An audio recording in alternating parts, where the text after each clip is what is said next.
అనుభవాలు మనం తెలుసుకుంటున్నాం. ఇప్పుడు తర్వాత అనుభవం తెలుసుకునే ముందర నేను ఒక చిన్న ఇన్సిడెంట్ మీతోని షేర్ చేసుకుందాం అనుకుంటున్నాను. ఒక చోట చదివానండి. అద్భుతం, అది నిజంగా జరిగింది.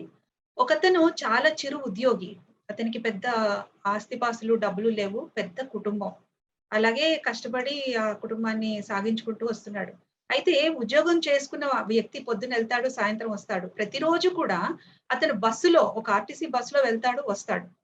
వెళ్తూ వస్తూ ఉన్నప్పుడు అతను బస్సులో చాలా కిటకిటలాడుతూ ఉన్నప్పుడు నిల్చునుంటాడు. ప్రతిసారి కూడా ఒక సీటు ఖాళీ అవుతే తను కూర్చోకుండా పక్కనున్న వాళ్ళని కూర్చోమని చెప్తూ ఉంటాడు. తను మాత్రం కూర్చోడు. ఇదంతా అబ్జర్వ్ చేస్తున్న మనలాంటి ఒకళ్ళెవరో అతన్ని అడిగారట.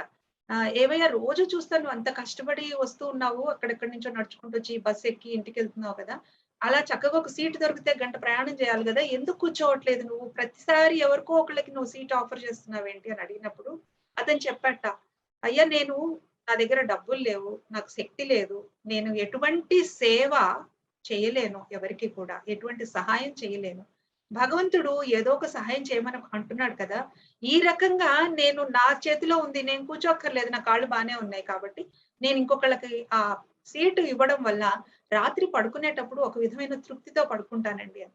కాబట్టి సమాజ సేవ చేయాలి అన్నా, ఎవరైనా హెల్ప్ చేయాలన్నా మన దగ్గర కోట్ల రూపాయలు ఉండక్కర్లా. మనసు ఉంటే చాలు, మార్గం ఉంటుంది. భగవంతుడే చెప్పాడు, "మానవ సేవే మాధవ సేవ" అని.